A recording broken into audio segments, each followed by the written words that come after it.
Bismillahirrahmanirrahim. Assalamualaikum warahmatullahi wabarakatuh. Alhamdulillahirrahmanirrahim. Wassalatu wassalamu ala nabiyina Muhammadin wa ala alihi wa sahbihi ajma'in wa ba'd.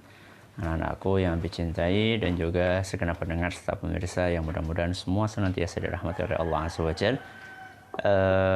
Kita akan melanjutkan kembali insyaallah pertemuan sebelum terakhir untuk mengkaji kitab ini atau kutaib ini, dan insyaallah karena sudah lama tidak melakukan perlombaan, maka hari ini kita akan melakukan perlombaan. Silahkan disiapkan mushafnya terlebih dahulu.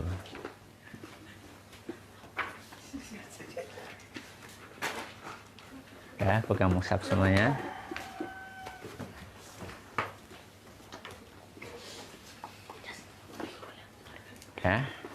Ya. Hari ini kita akan mengkaji poin atau tips yang keberapa? Yang ke-20. Dibaca dulu Mas Usama. 20. Belum mengatasi sebuah masalah saat itu juga untuk kemudian berkonsentrasi terhadap masa depan. Mengatasi sebuah masalah saat itu juga untuk kemudian berkonsentrasi terhadap masa depan. Orang hidup itu nggak mungkin nggak ada apa? Masalah. Kalau nggak pengen ada masalah, apa? Tinggallah di surga. Nah, kalau nggak pengen ada masalah, tinggallah di surga. Selama kita di dunia pasti ada masalah. Bahkan ketika kita mati, ada masalah? Ada. Sehingga orang yang bunuh diri itu salah. Dia pikir dengan bunuh diri itu masalah selesai. Justru masalah semakin berat, semakin mengerikan. Ya. Jadi orang hidup itu pasti menghadapi masalah. Nah, sikap kita itu bagaimana ketika menghadapi masalah? Ada sebagian orang ketika menghadapi masalah dia lari. Apa Mas Sanjas? Lari. Lari itu maksudnya apa? Menghindar. Ya. Misal nih, Ustaz Abi kasih contoh. Ya, menghindar dari masalah itu kayak gini. Besok ujian surat Ar-Rahman. Ujian apa? Surat Ar-Rahman. Begitu melihat, susah. Kebalik-balik. Udahlah, nggak mau murojaah. Itu namanya lari dari masalah. Ketika dapat masalah, harusnya diapakan Mas Usama? Dihadapi. Ketika kita sudah tahu, ya, surat Ar-Rahman, karena lama tidak dimurojaah, akhirnya banyak yang kebalik-balik, yang lupa. Maka bagaimana menghadapinya Mas Ukasha? Dibaca bolak-balik. Ya. Bukan malah kita, enggak lah, susah. Jangan. Ya. Apa kemarin nasihatnya? Berpikir apa? Positif. Bukan susah, tapi mudah. Ya. Gitu Mas Anjas. Ya. Nah. Ini namanya masalah. Bukan hanya masalah, termasuk juga pekerjaan. Namanya orang hidup di dunia pasti punya pekerjaan. Kalau kita pengen hidup kita bahagia, maka ada pekerjaan, selesaikan saat itu. Ya. Kemudian berkonsentrasi terhadap masa depan. Ya. Karena ketika kita ada masalah, ketika kita ada pekerjaan, kemudian kita tunda-tunda, maka yang terjadi masalah itu akan semakin apa? Menumpuk. Bahkan sampai ke hari kiamat. Siap-siap? Ya. Siapa yang bisa segera menemukan suratnya adalah ayatnya dulu. Ayatnya 99 sampai 100. Berapa? 99 sampai 100. Suratnya adalah Al-Mu'minun.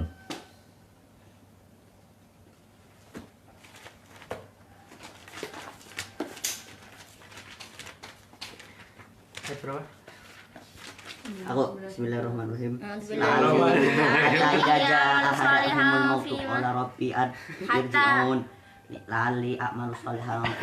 Ima tarok Allah inna kalimatun. Bagus. Kami waraihim barzakhun ila yaumi yub'atsun. Masya Allah. Kali ini yang beruntung adalah Mas Ukasha. Ya, coba dibaca Mas Usama. Hatta idza jaa ahadahumul maut qala rabbirji'un. Hatta idza jaa ahadahumul maut qala rabbirji'un. Sampai ketika datang kematian kepadanya, maka dia berkata rabbirji'un. Apa artinya Mas Abdurrahman? Rabbirji'un. Wahai Rabbku, kembalikan aku. Maksudnya dia pengen dikembalikan kemana? Ke dunia. Terus selanjutnya apa Mas Usama? La'alli a'malu shalihan fima taraktu. La'alli a'malu shalihan fima taraktu. Saya pengen beramal soleh. Fima taraktu.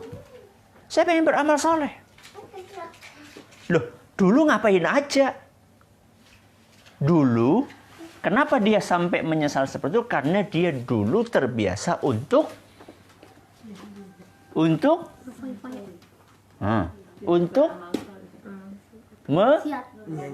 menunda-nunda. Apa bahasa Arabnya, Mas Anjasah? Saufa. Anda sih saufa. Jangan. Apa artinya saufa? Nanti. Jangan ditunda-tunda. Orang yang suka menunda-nunda amal saleh itu bisa sampai ketika malaikat mencabut nyawanya, saat itulah nggak bermanfaat. Kayak Fir'aun lah. Dia tunda-tunda sampai nyawanya sudah sampai kemana? Tenggorokan. Begitu nyawanya sampai ke tenggorokan, karena sudah hampir tenggelam kan di laut apa namanya? Laut Merah. Baru kemudian dia berkata, amantu billadzi amana bihi Banu Israel. Ya. Aku pengen beriman kepada Tuhannya Bani Israel. Apa jawaban Allah? Al-ana. Nebesiki. Baru sekarang kamu mengatakan seperti itu. Ya. Diterima atau tidak? Enggak. Karena sudah selesai waktu beramal. Sudah expire. Apa expire? Sudah kadaluarsa. Bukan saatnya. Dari kemarin ngapain aja. Ya. Na'udzubillahi min dzalik. Ya, lanjut Mas Anjasah. Termasuk perkara yang bermanfaat adalah langsung mengatasi sebuah masalah saat itu juga, untuk kemudian berkonsentrasi terhadap masa depan, karena jika permasalahan itu tidak diatasi segera, maka dia akan bertumbuk dengan permasalahan yang telah lalu dan yang akan datang, sehingga bebannya akan semakin berat. Bebannya semakin apa? Berat. Contoh. Kenapa kalau disuruh nyuci piring? Oh, capek. Kenapa? Bukan. Karena numpuk. Ya. Harusnya bagaimana? Harusnya begitu selesai makan, cuci. Ya. Dan ini sudah mulai kita laksanakan. Ya, berjalan, cuman memang perlu untuk terus-menerus menjadi sebuah habit. Habit itu adalah kebiasaan. Pokoknya begitu makan, begitu minum, ya jangan langsung pergi, tapi makan minum langsung cuci. Kalau seandainya masing-masing dari kita, ya setelah makan, setelah minum kita cuci, mungkin nggak numpuk? Enggak. Ya. Apalagi setelah masak juga demikian. Ya. Begitu selesai goreng, ya penggorengannya langsung dicuci. Begitu selesai ngerebus, apanya? Pancinya langsung dicuci. Ya. Ini contoh menumpuk-numpuk dan menunda pekerjaan. Contoh yang lain, nanti kalau sudah di pondok, ya, yang belum mondok, yang sudah mondok, baju. Ya, biasanya ada sebagian santri itu nyucinya Kapan? Kalau udah habis. Sebulan sekali. Astagfirullah. Katanya untuk mengirit waktu, enggak, rugi. Ya, apa yang terjadi kalau misalnya baju kotor ditunda-tunda nyucinya? Berjamur, akhirnya susah untuk dicuci. Karena noda semakin dibiarkan semakin membandel. Pernah nggak lihat ada baju putih kemudian ada titik-titik bintik-bintik apanya? Bintik hitam. Itu awalnya nggak seperti itu. Awalnya baju putih bersih. Cuman karena keringat yang kemudian ditumpuk, dibiarin sehari, 2 hari, 3 hari, lama-lama nggak bisa dihilangin. Walaupun pakai pemutih, ya, walaupun pakai air hangat, susah. Ya, karena sudah terlanjur membandel. Ini namanya menunda-nunda pekerjaan. Hafalan Quran juga demikian. Murojaah juga seperti yang ditunda-tunda. Ya. Kenapa kok hafalan kita itu kadang-kadang sudah dihafal terus susah untuk diingat, sudah lupa? Kenapa? Karena jarang dimurojaah. Siapa ya? Kayaknya dosennya Abi pernah cerita. Ketika buku, kita punya buku banyak ya. Mas Usama tolong ambilin buku-buku. Terserah ini. So gini, setumpuk ini. Ya. Anak-anakku coba lihat ini. Buku yang paling mudah diambil yang mana? Yang paling atas. Yang paling susah di mana? Yang paling bawah. Begitulah namanya hafalan. Hafalan itu kalau ditaruh di bawah, nggak pernah di apa? Nggak pernah di murojaah. Di murojaah itu ditaruh di atas. Itu akan susah. Ya.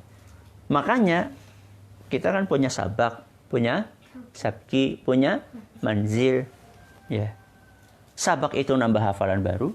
Sabki adalah murojaah yang barusan kemarin dihafal. Manzil yang sudah lama dihafal. Jadi kita itu punya hafalan Quran yang lama-lama tetap di murojaah. Supaya apa? Supaya ketika akan di setoran baru kemarin kita bacanya. Sehingga nggak susah. Jadi kalau misalnya kita punya hafalan terus hafalan kita banyak yang hilang, itu tandanya kita jarang murojaah. Makanya kalau diajak murojaah, jangan apa Mas Anjas? Jangan malas. Ya, Mas Ukasha, Mas Abdurrahman, ya kertas yang barunya sudah ada tulisan apa itu? Sabak, sabki, manzil, baca mandiri. Ya kita terapkan. Ya Mas Anjas kita terapkan. Ya biiznillah mulai hari ini. Ya. Ada sabaknya, mulai hari ini ada sabak lagi. Nah, mulai nunda-nunda lagi. Ya, ada sabak, ada sabki, ada manzil. Ya, lanjut. Mas, siapa yang belum baca? Mas Ukasha? Mas Abdurrahman, tadi udah baca ayat. Jika semuanya halaman baru, juga semuanya. Jika semuanya segera diatasi pada waktunya, maka Anda dapat menghadapi masa depan dengan pikiran yang terpusat dan ingatan. Nah, ini untungnya nak, kalau kita itu segera menyelesaikan masalah, segera menyelesaikan pekerjaan, kita sudah fokus. Yang besok apa? Kalau misalnya kita nunda sekarang karena kita suka main bola, bukan berarti nggak bola, tapi kita terlalu sibuk dengan main bola, atau karena kita pengen baca buku, akhirnya buku itu membuat kita lupa dengan tugas kita, akhirnya besoknya numpuk, akhirnya menjadi sebuah yang berat. Kalau sudah berat, akhirnya kita malas. Maka solusinya apa Mas Anjas? Selesaikan pekerjaan kitab ini atau kutaib ini, dan insya Allah pada pertemuan berikutnya setelah kita selesai mengkaji kutaib ini, kita akan berpindah ke kutaib berikutnya insya Allah azza wa jalla, dan nanti akan kita sampaikan apa buku panduannya. Kita tutup dengan membaca doa kafaratul majlis. Subhanakallahumma wa bihamdika asyhadu an la ilaha illa anta astaghfiruka wa atubu ilaik. Assalamualaikum warahmatullahi wabarakatuh. Bismillahirrahmanirrahim. Assalamualaikum warahmatullahi wabarakatuh. Alhamdulillahirabbil alamin. Wassalatu wassalamu ala nabiyina Muhammadin wa ala alihi washabbihi ajmain wa ba'd. Anak-anakku yang Nabi cintai, para pendengar, para pemirsa yang semuanya mudah-mudahan senantiasa dirahmati oleh Allah Azza wa Jalla. Alhamdulillah, di pagi yang berbahagia kali ini kita kembali melanjutkan kuliah subuh online kita dengan tema tips hidup bahagia. Kali ini akan memasuki tips yang ke-19. Ada di halaman berapa, Mas Usama? Hah? Halaman 35. Silahkan dibaca, Mas Usama. 19. Menjadikan semua bermanfaat di depan mata Anda dan berusaha untuk merealisasikan. Ya, menjadikan semua hal bermanfaat di depan mata Anda. Apa maksudnya di depan mata, Mas Ayah? Saudara Rahman. Di depan mata Anda, apa maksudnya? Apa? Apa? Di hadapan. Iya, maksudnya apa? Di hadapan itu maksudnya apa? Menjadikan sesuatu di hadapan mata itu maksudnya apa? Apa maksudnya? Menjadikan sesuatu di hadapan mata. Apa maksudnya, Mas Anjas? Maksudnya fokus. Itu maksudnya. Jadi, kalau kita pengen hidup bahagia, jadikanlah sesuatu yang bermanfaat di hadapan kita. Maksudnya fokus dengan kebaikan itu. Fokus saja cukup atau tidak? Tidak. Berusaha untuk merealisasikannya. Coba perhatikan. Mungkin ada di antara anak-anakku, para pendengar, para pemirsa yang pernah mendengarkan kisah Rasulullah SAW mengecek amal soleh para sahabatnya. Jadi Nabi SAW pernah suatu saat duduk-duduk dengan para sahabatnya. Beliau tiba-tiba bertanya, Man somal yaum? Siapa di antara kalian yang hari ini puasa? Ternyata yang angkat tangan siapa? Abu Bakar. Kemudian Nabi SAW bertanya lagi, Man ada maridhan? Siapa di antara sahabatku yang hari ini menjenguk orang sakit? Ternyata yang angkat tangan siapa? Abu Bakar lagi. Masya Allah. Terus Nabi SAW tanya lagi, Waman tabi'a janazatan al-yawm? Siapa yang hari ini mengantarkan jenazah? Ternyata yang angkat tangan Abu Bakar lagi. Setelah itu Nabi SAW menyampaikan, barang siapa yang dalam satu hari menjalankan 3 amalan itu sekaligus, pasti masuk surga. Masya Allah. Ya. Jadi lihat bagaimana Abu Bakar As-Siddiq radhiyallahu anhu, beliau fokus dengan amal soleh. Maka kita sebagai umat Nabi Muhammad SAW, sebagai orang-orang yang mencintai para sahabat Nabi SAW, itu seharusnya setiap hari kita fokus untuk menjalankan kebaikan. Ya. Setelah kita punya rencana, kemudian kita realisasikan.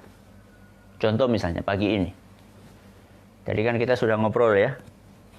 Pagi ini kita akan melakukan 1, 2, 3. Itu namanya rencana. Rencana itu setelah kita rencanakan, kita fokus untuk menjalankannya. Bagaimana fokusnya? Kalau ada hal-hal yang kira-kira mengganggu, kita lawan. Contohnya mengganggu apa? Ngantuk. Betul sekali. Jadi ba'da subuh itu masa kritis. Kritis apa? Kritis ngantuk. Ya. Tapi masa kritis itu nggak lama. Ya, masa kritis itu 10 menit, seberapa jam. Itu mau kritis betul-betul itu. Kepala itu rasanya apa? Berat. Mata itu rasanya ya Allah sepet. Ya. Rasanya itu pengen begitu ketemu kasur langsung blek. Dan kemarin kita gagal. Ya, kita ngantuk itu tidur akhirnya bablas. Nah, maka kita harus melewati masa kritis itu. Bagaimana caranya? Dilawan. Begitu seberapa jam itu lewat, ngantuk nggak datang. Bagaimana cara melawannya? Melakukan aktivitas yang menghilangkan ngantuk. Ya, nyapu, ya, ngepel, ya, baca Quran, ya, baca Quran tambah ngantuk, ya, jalan-jalan, ya. Dulu Abi ingat pasti Madinah itu kalau sudah musim dingin, ya Allah, ya, kalau sudah musim dingin tuh rasanya bawaannya apa? Ngantuk terus. diajarin sama Ustadz Arifin Badri saat itu, gurunya Abi, biar nggak ngantuk itu jalan katanya. Jadi habis subuh itu jangan duduk, habis subuh apa? Jalan. Jalan kemana Ustadz? Ya udah jalan. Kalau di dalam masjid jalan. Masjidnya kan besar masjidnya. Masjidnya Jamiah Islamiyah di Madinah itu besar. Udah jalan aja keliling. Ya. Yang lainnya pada baca Quran biasa. Kita jalan aja enggak masalah sambil jalan. Masih ngantuk juga dalam masjid, apa? Keluar. Dingin Ustaz, justru itu katanya. Jadi suruh keliling, kita jalan keliling masjid gitu ya, di luar masjid itu sambil baca. Dan memang betul-betul harus dilawan. Ya, ini fokus dalam hal yang bermanfaat. Ya, coba Mas Luka, jangan sekali-kali menengok pada hal-hal yang merugikan dan terlena dengannya, karena hal itu dapat mendatangkan rasa gundah dan sedih. Nah, jangan sekali-kali menengok kepada hal-hal yang merugikan. Ya, hal-hal yang merugikan apa? Hal-hal yang tidak bermanfaat. Maksiat itu merugikan itu. Ya, makanya Abi sering sampaikan pada anak-anakku bahwa maksiat atau dosa itu seperti minum air apa, Mas? Air laut. Mungkin anakku belum pernah ya, alhamdulillah, mudah-mudahan enggak. Minum air laut. Ya. Minum air laut. Pernah? Oh, keminum apa minum bener? Keminum, ya. Minum air laut itu kan rasanya apa? Asin. Yang namanya minum air asin itu bukan menghilangkan haus, tapi semakin haus. Makanya kalau ada orang kehausan kok dikasih minum, tapi minumnya air laut, itu bukannya hilang hausnya, tapi tambah haus. Begitulah orang berbuat maksiat dan berbuat dosa. Jangan dipikir ketika orang pengen berbuat maksiat lalu dia jalankan maksiat itu, terus akan selesai. Enggak, dia akan ketagihan. Contoh nonton. Nah, contohnya apa? Nonton. Ini karena udah seri ini. Ya. Nanti kalau sudah ini udah nggak mungkin. Kalau udah seri ini, dia akan penasaran dengan seri berikutnya. Main game juga sama. Udahlah, cuma sekali ini aja main level pertama. Sudah setelah ini janji, enggak janji. Begitu selesai level yang pertama, apa? Pengen level yang kedua. Itulah yang namanya minum air garam. Jadi jangan kita fokuskan dengan hal-hal yang merugikan kita. Jangan. Ya. Jadi hari ini bukan hari ini saya mau nonton apa. Tapi hari ini saya mau bantu Umi apa. Ya. Hari ini saya mau ngafalin surat apa. Hari ini saya pengen bersih-bersih bagian mana. Fokus dalam hal kebaikan. Bukan dalam hal yang jelek. Mas Abdurrahman, lanjut. Atasilah dengan ketenangan dan memusatkan perhatian dengan melakukan perbuatan yang baik. Nah, sudah. Kalau kita hilangkan pikiran-pikiran yang berisikan negatif-negatif tadi, sekarang kita fokus dengan hal yang bermanfaat, baik urusan dunia maupun urusan akhirat. Urusan akhirat contohnya apa, Mas Suka? Sholat, apa lagi? Puasa, zakat. Urusan dunia apa, Mas Anjas? Cari nafkah. Mas Usama? Urusan dunia contohnya apa? Makan. Ya, minum. Ya. Jadi fokuslah untuk hal-hal yang bermanfaat. Mudah-mudahan Allah berikan kepada kita ilmu yang bermanfaat sehingga kita bisa amalkan. Wallahu ta'ala a'la wa a'lam. Subhanakallahumma bihamdika astaghfiruka wa atubu ilaik. Assalamualaikum warahmatullahi wabarakatuh.